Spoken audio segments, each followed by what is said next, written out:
Ada satu namanya Lenny. Di mana kamu Lenny? Siapa? Lenny. Mas.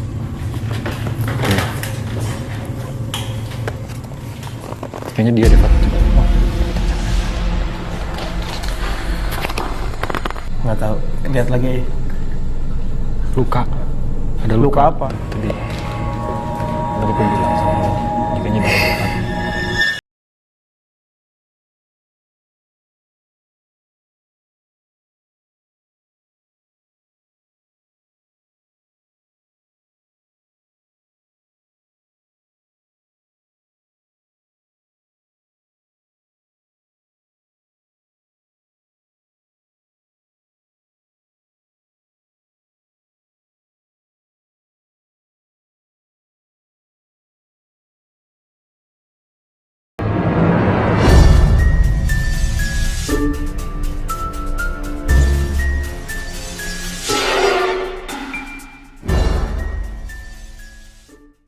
Assalamualaikum warahmatullahi wabarakatuh. Balik lagi dengan saya Rizky di channel saya Rizky Benci.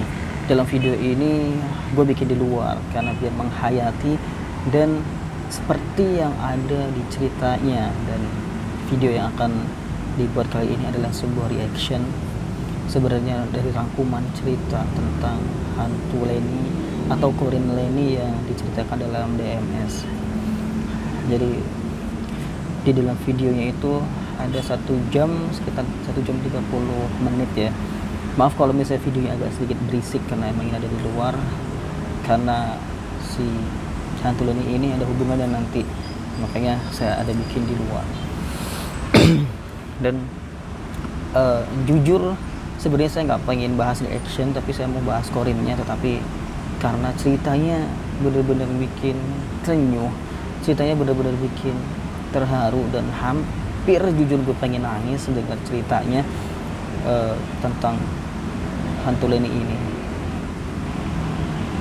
Gak usah lama-lama karena juga ini di luar dan ini juga malam juga, dingin juga. Seperti inilah kira-kira yang dirasakan oleh seorang pemilik rumah yang akhirnya diusir dari rumahnya dan akhirnya dia berakhir tragis. Ini dia kisah hantu Lenny yang diambil dari DMS dari Sarah Wijayanto. Jadi awal cerita tuh si Lenny ini adalah seorang anak tunggal dari satu keluarga yang menempati rumah yang besar seperti rumah peninggalan Belanda yang masih terurus gitu. Jadi rumah besar yang mungkin ada pengurusnya ya, ada penjaga rumahnya, tetapi awal hidupnya tuh dalam kehidupan yang damai, dalam kehidupan yang baik, tetapi nasib kurang bagus dialami oleh sang anak, dan anak ini namanya adalah Lenny yang ditemui oleh Sarah Wijayanto yang dalam bentuk Korin ya di sana. Akhirnya dia bercerita, ketika dia bercerita di dalam ceritanya itu adalah suatu ketika akhirnya mamah dan bapaknya meninggal dan dia adalah pewaris tunggal. Akhirnya saudara jauhnya itu ke rumah itu untuk menjaga Lenny. Jadi harusnya saudara ini yang menjaga dia, karena memang kalau udah urusan harta emang manusia bisa buta pokoknya deh. Dan dia juga punya anak seumuran sama kayak Lenny juga. Ini entah kenapa goyang-goyang banget dan anginnya mulai gede banget. Aku nggak ngerti karena ini posisinya ada di dekat gudang seperti yang si Lenny, sosok Lenny ini rasakan. Jadi awalnya dia berjalan normal seperti biasa, tetapi ketika Lenny umur 14 tahun sudah sampai akhirnya mau cerita tuh kayak sedih. 14 tahun si Lenny tiba-tiba dikeluarkan, gak boleh masuk dan gak boleh tidur di dalam. Awal-awalnya seperti itu sampai akhirnya semakin kejam dan semakin semena-mena yang mereka lakukan terhadap Lenny. Padahal Lenny ini pemilik rumah itu, karena saudara jauhnya ini pengen menguasai hartanya, pengen mendapatkan rumah itu, tetapi dia nggak pengen membunuh si Lenny ini. Akhirnya si Lenny ini disuruh tidur di luar dan diperlakukan tidak seperti manusiawi banget. Di sana dikisahkan sampai akhirnya katanya kakinya sampai luka, dan dia sampai dikurung di dalam tanah karena beberapa kali dia pengen kabur. Saya ingat ceritanya bener-bener tragis banget karena seorang pemilik rumah dikeluarkan, disiksa, dan gak boleh tidur di rumahnya. Dia tidur di teras, di depan begini, dia, dan dingin banget. Dan itu cewek. Dan yang lebih parah itu setiap minggu dia harus melakukan ritual yang dilakukan di pojok rumah itu, yang dilakukan oleh omnya, dan itu disiksa entah diapakan. Dalam video DMS ini dia bilang sih kayak maaf diperkosa gitu. Jadi udah bener-bener luar biasa mentalnya, diuji sangat-sangat tragis. Dan selain ini di dalam cerita itu terdapat luka di sini yang akhirnya membuat dia susah berbicara. Entah hidupnya dia semalang ini, dan bener-bener tragis gitu. Dan saudaranya kan harusnya kalau kita ya, maksudnya seorang manusia, kalau emang mau menguasai hartanya ya udah gitu, ini nggak usah disiksa sampai sebegitu. Tapi akhirnya ya udah, selain ini di luar setiap hari dia dapat penyiksaan.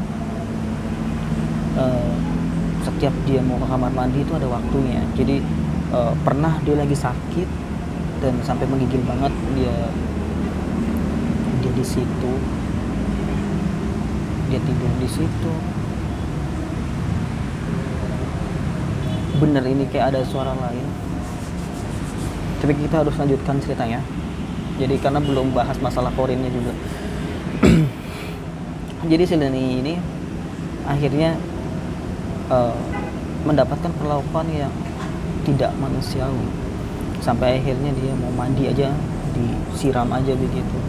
Dia sampai maaf dia buang air besar di situ, dia kencing di situ karena saking nggak kuat.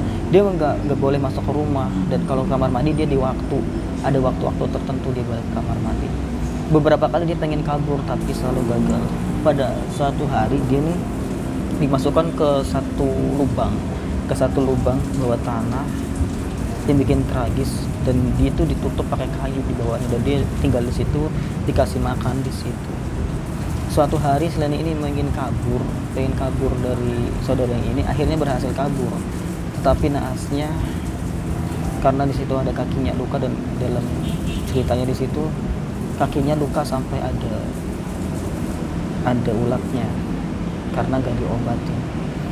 Dan akhirnya Sileni ini tertabrak mobil, mengalami kecelakaan, dan dia meninggal di sana. Tragis banget, bener-bener gak manusiawi banget saudaranya. Dan kalau misalnya ini bisa dibikin film akan menjadi sad ending masih. Jadi di sini sebenarnya tadi gue bilang kita mau bahas masalah Corin. Jadi sebenarnya Corin ini satu jin yang mengikuti manusia, yang dari lahir sampai dia meninggal. Ketika orang itu dalam kehidupannya seperti apa, Corin ini tahu. Corin ini mengetahui, dan Corin ini mengikuti. Jadi dia merasakan senangnya, merasakan sakitnya, dan merasakan apa yang dirasakan oleh manusia ini gitu. Jadi itu bukan ruhnya itu udah diambil, dan semoga ruhnya dalam keadaan yang baik dan tenang. Kalau Corin, dia akan tetap merasakan apa yang terakhir dirasakan itu gitu. Jadi dalam wujudnya dia sampai kepala yang terbuka, dan membuat Sarah Wijayanto benar-benar merasa ngeri banget sih. Jujur sedih banget dengan cerita ini. Gue baru kali ini dengan cerita yang sampai merinding banget, sampai jujur pengen nangis banget dengan kisah Leni ini. Sampai akhirnya gue bikin video di depan udang. Jadi ini bener-bener bukan di dalam ruang, di luar. Oke, sekian video kali ini. Doakan Leni biar bener-bener dia tenang ya. Udang, dan saya posisinya duduk. Assalamualaikum.